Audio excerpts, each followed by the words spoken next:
Sup Nerds, free 99, welcome back to another episode of Pokepath TD. Today we are going to make it to wave 100, I swear to you. Let's check out the team that will get us that far. First up, we have Beefcake the Machamp. The only one at level 75 because I just couldn't keep grinding the other Pokemon to this high of a level. But with that being said, Machamp has the ability to cause double damage to armor, which a lot of endgame Pokemon do have. They're also holding to the amulet coin. It doesn't really do anything in terms of increasing our chances of getting to wave 100, but it is nice that our highest DPS Pokemon, the only one that can hit 4-digit power levels, is able to give us some money so we can, keep improving our team. Up next, we've got Bad Dreams the Gengar. 469 damage, recharge of 1.68 seconds. What they're here for is Nightmare. Applies one stack each time it attacks, and each stack deals 20% of this Pokemon's power per second. If we lower this to an even 400, 20% should be around 80 damage. So this should be doing almost more, well, what would it be? 20% of 69 is like, I'm not even going to try to do the math. It's going to be doing over 80 damage per second for each stack that it adds onto a Pokemon. So it's really great for dealing damage to those high health Pokemon that are going to come down the route, which is like the two main types that we're going to have to deal with. High armor and high health. Up next, we've got Takoyaki, the Octillery. As you can see, the range is immaculate. It does have some dead zones up here and down here, but the rest of the map it is able to hit, which is really great. It will also be able to deal a bit extra damage on Pokemon that are slowed and or stunned, and we do have a slower and a stunner on this team. Speaking of slower, we've got Legolas, the Corsola. As you can see, its range isn't as big as Takoyaki, but it can still hit quite a wide range.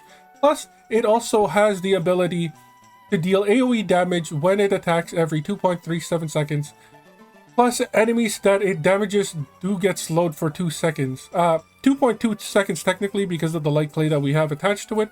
The extra 0.2 seconds don't really matter a lot, but it's better than having 0 items equipped. Going even further, we have a brand new addition to the team, which is Lucario. I believe this is the first time they're actually being used on a map.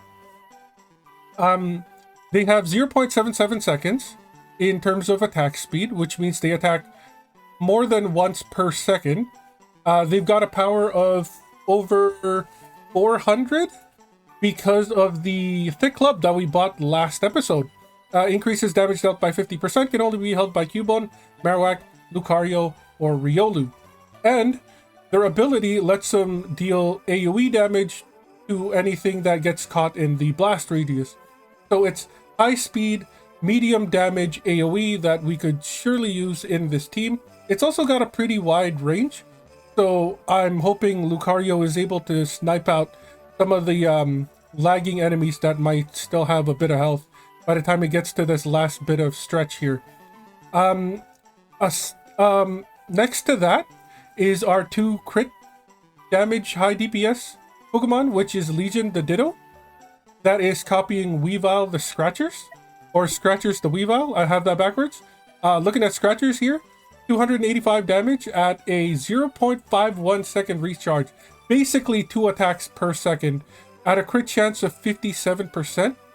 Their crits do double damage, which means 285 actually becomes 500 and something more than half the time.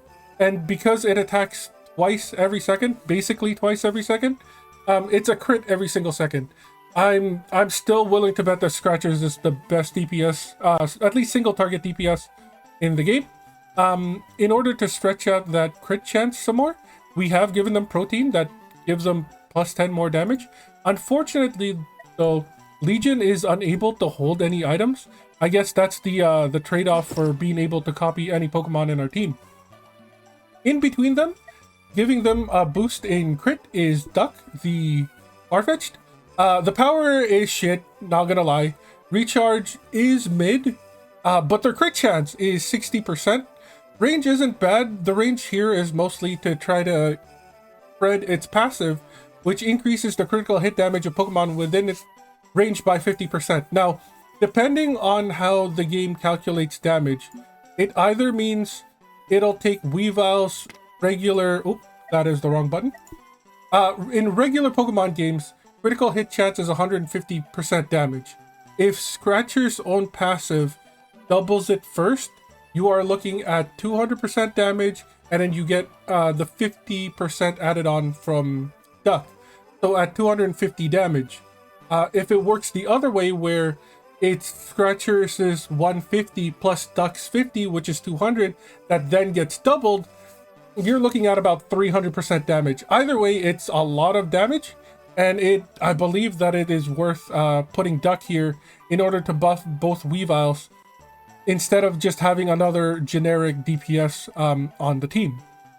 Last but not least, however, is the stunner of our team, which is Lighthouse the Ampharos. 216 power, we don't really care about. The recharge is gone down to less than 2.5 seconds, thanks to the Carbos that we have equipped in it. But what we're mainly here for is the range, and the effect that attacks have a 30% chance to stun the target for 1.5 seconds. And as you can see, we cannot change its targeting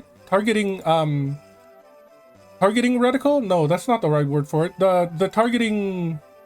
We can't change its targeting. It's stuck on area, because every 2.5 seconds, anything in this blue ring basically gets attacked and has a chance to be paralyzed by Ampharos here. And then we're comboing that with Weavile, since its area is within Ampharos's. Anything that gets stunned within Ampharos, I'm hoping gives Weavile more of a chance to crit and attack it like crazy. That's a lot of words. I'm pretty sure I fumbled a lot of it. Doesn't really matter. We're just here for one thing. Can we reach Wave 100? Let's find out.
So we do have this game set to stop right before an invisible wave.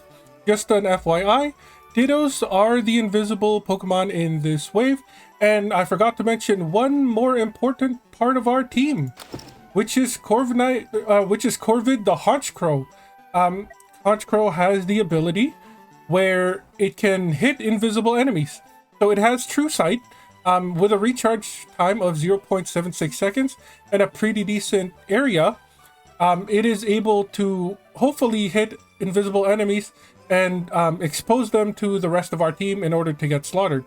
So let's go ahead and hit next wave and see it in action.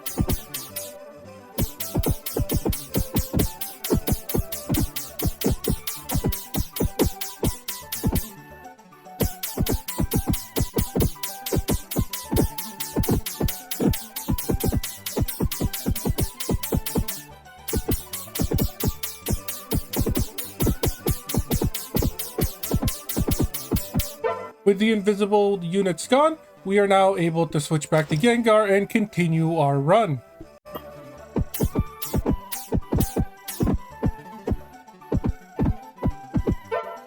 Another invisible wave. Let's switch into Honchkrow and hit next wave.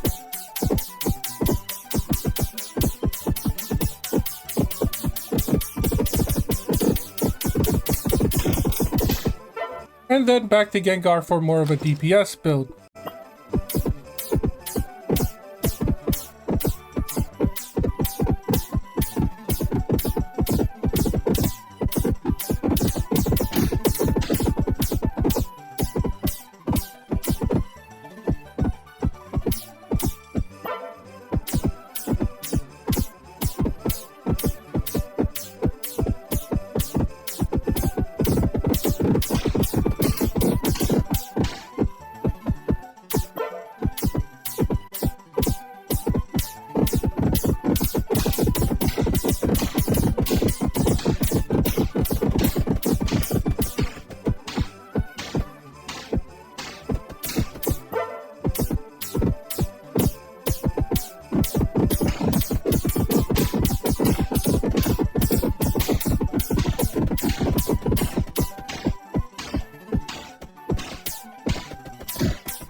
Wave 100! And it's Shaman! Okay, there is a boss.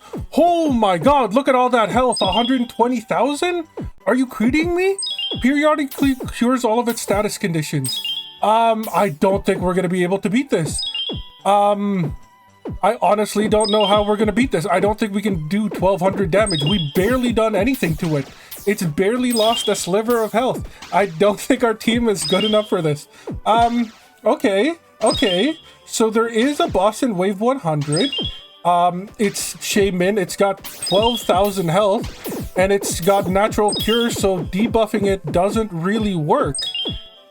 Well, obviously we're gonna hit retry, but we're gonna need a team that deals well against... Okay, we're retrying at Wave 100 at 1 health, which I guess doesn't really matter because Shaman's here. We need DPS that is not based on status conditions. Ooh, how are we gonna do this? Let's look at our team real quick.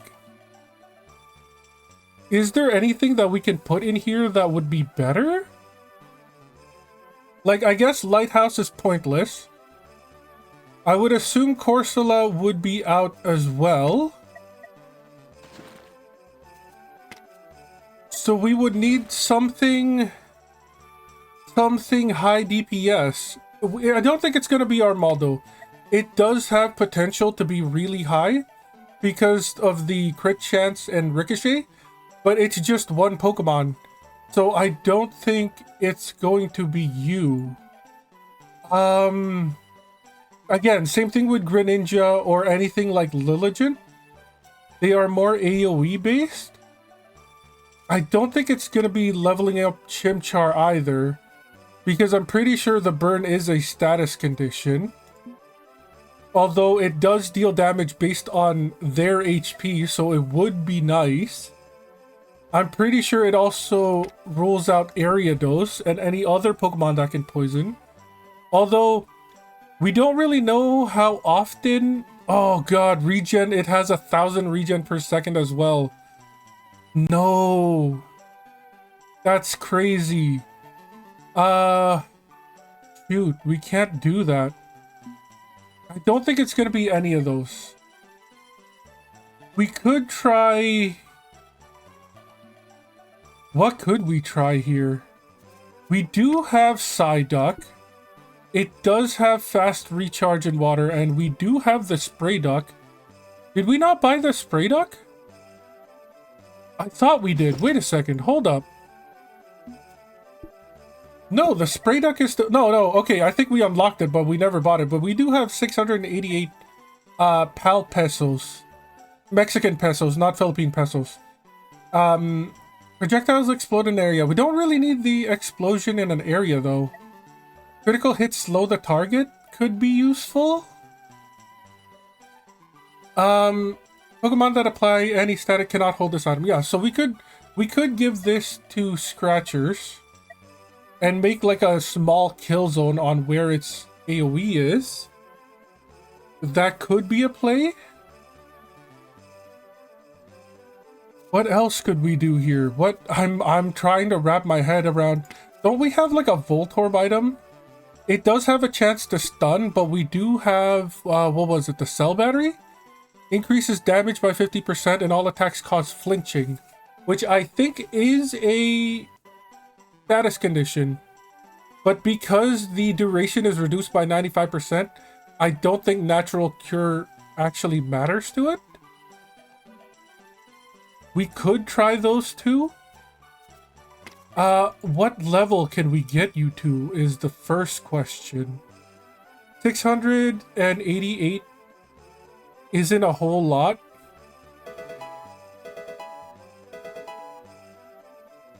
$22,000 for another times 10. That's fine. They're now a Golduck. 1.15 seconds in the water equates to what? Let's go ahead and add you. And then I guess we'll add Voltorb as well. We could put you closer to this area, maybe? So that when Scratcher slows Pokemon down, you have a better chance of hitting them. That could be a play. Or, I mean, you hit more if I put you here is the other thing. We could also just swap the two of you. Scratcher starts hitting first, which puts it in the area of Lucario and Golduck and... Well, I mean, Farfetch doesn't matter. It sort of has a bit of overlap in this bit with Octillery. That is a play. 66,000 for another times 10 is fine. 201. Here's where the big jump comes in. Let's get Voltorb some levels first. Let's go ahead and give you times 10, times 10, times 10, times 10. Your damage isn't going up, which is the scary part. I think we may have invested badly on a Pokemon that isn't going to ramp. 81 twice per second doesn't really scream that big. Even with this, you're like just barely over 100 power. Maybe the CC is worth it. Not entirely sure, but I'm willing to try. We could move you in here. No, I want the space for you to keep attacking. Let's buy the spray can, first of all. Spray duck and the razor claw. That unlocked us the sharp beak. The further the range and the closer the attack, the more damage it deals, up to an additional 50%. Only activates... The further the range and the closer the attack, the more damage it deals. Okay. Up to an additional 50% only activates in the mountains. I'm not entirely sure how good this is. I feel like it would be great for somebody like Eagle Eye or Temp or what was it? I believe it's a Pidgeot, because they get crazy range in the mountains, and this is just nothing but damage for them. Claw Fossil, increased damage dealt by 5% for each fossil Pokemon on the team. Can only be held by Anorith or Armaldo. I mean, we use Anorith and Armaldo here and there. They are starred. 5% per fossil is crazy though. That means that there's a lot more fossils than what we have unlocked here. And I guess if you wanted to run a full fossil team with like Armaldo, Ammonite, Cranidos, Lilip, and anything else that we could get our hands on. Technically, Ditto can also copy a fossil, so there's another one there. We have also got a Kabuto, so that's like 1, 2, 3, 4, 5, 6 with Kabuto. That's most of the team right there. But for first and foremost, let's go ahead and give you the Razor Claw. You already have your battery. And I guess we give Golduck the protein? No, we want them the spray can. No, we don't need AoE. The spray can buy was pointless. But yeah. We'll give you protein for now. We do have enough to give you another times 10, which sort of puts you in line with everybody else. 62, 63, 63. Is this good enough? I don't think so. We barely put a scratch on Shaman the first time. I'm scared. I'm gonna hit next wave because this is the best we've gotten. And let's hope for the best, maybe? There they go. We're barely doing any damage to them. They're still taking damage over time, so maybe Nightmare isn't a status condition. Ooh, that's good to know. They've still basically done piss poor in terms of damage. We've only basically done like 20,000 to them. The stun isn't really doing a whole lot. It's barely a minor nuisance.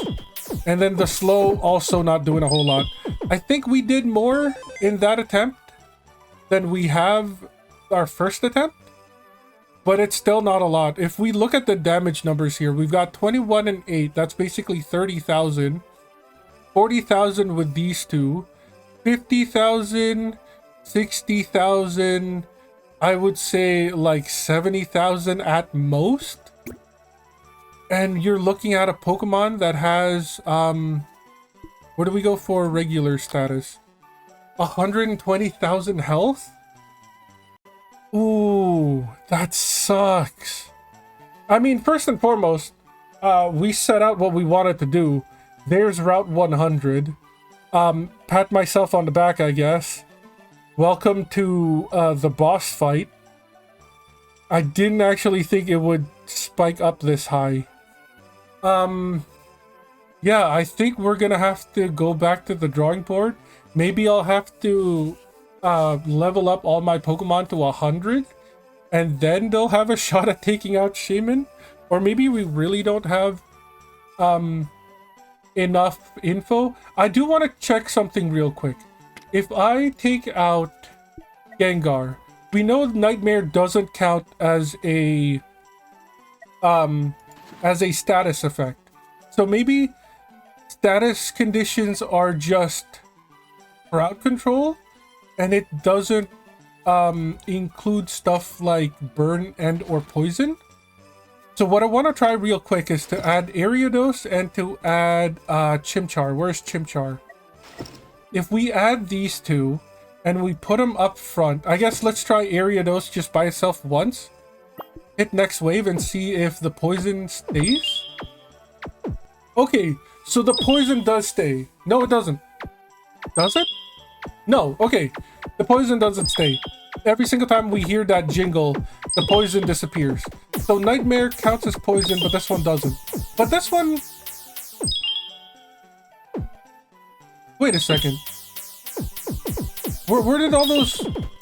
Okay. Maybe it does, maybe it doesn't. Can we see that again?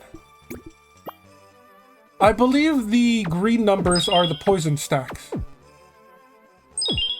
So it cures it. Ariados puts a couple more on. It cures it. But then did I not see more green numbers when it got to this area? Maybe I was just seeing things because of the crits from the Scratchers and Legion. But okay, we do know poison is in fact a status condition that that Shaman can wipe off. That's good to know. But it also means there is a very good chance that Chimchar's burn is also a status condition. But for science, we need to find out. Did it even... I didn't even see any magical numbers pop out. So I'm willing to bet that, yeah, Chimchar's fire is also a status condition. So we can't just burn or poison them to sleep, but we can nightmare them. Which is good to know, I guess. If we do want to try some sort of nightmare build. Let me try one last thing. Because there is one last, may or may not be a CC in this team, which is Yanmask? Yanmask or Sableye? No, that's not it. This is, Cursed is something different, I guess. Curse an enemy and deal damage to all cursed enemies is not exactly what I was thinking of. I thought it was something else. But yeah. Okay. So we can't really stun them. That's not going to do anything. Deals damage to all cursed enemies. Again, that doesn't really do a whole lot. Lapras was paralysis, I believe. Yeah. But again, Shaman can just shrug that off. Or the paralysis doesn't really last that long. Cacnea doesn't really do anything, I don't think. Doubles its range on Route 2. So all of Route 2, we should probably just have a Cacnea on the team. Or the Cacturn when it does level up. Graveyard, do you do anything crazy? No, it's one of those cursed enemies again. Ooh, okay, back to the drawing board then. Clefable, maybe? Clefable is the only other Pokemon that does really good damage. Also, we should change this Clefairy doll into the Star Candy. It's a much better item because it does give more range. Oh yeah, this is going to be a very short episode. But for a very good reason. We were not prepared for Wave 100. That's going to be it for this. I'm trying to think. I want to end the episode, but I want to think if there's anything else that we could put in that could help us out, and I don't think so. Barboach doesn't do anything, I don't think. It slows, but Shaman can just wipe that slow away. Lilip does damage based on how many fossils we have. Oswald, I think, is also attack. Each consecutive attack to the same target increases damage dealt by 7.5%. Hold up. Hold up here. Oswald. There's only one character in the game. Maybe we bank on Samurott. Do we have any other Pokemon that's like this? Rainados.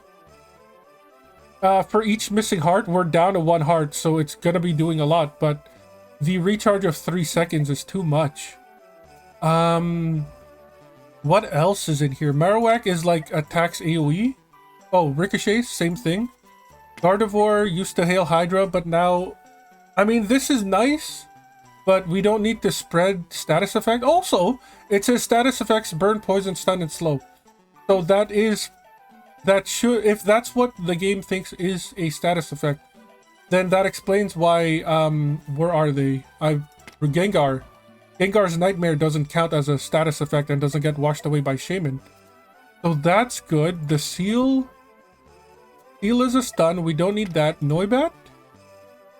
Noibat does have the consecutive attacks.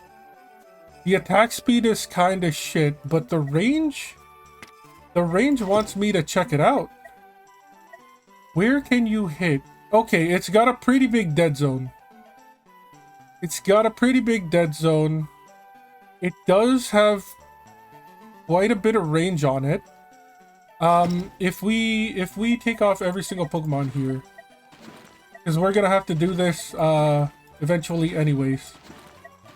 If we take off everybody, and then I guess put you somewhere around here. No, the dead zones are just too big. Like, this would be your best bet, and even then, you've got this whole bit and that whole bit.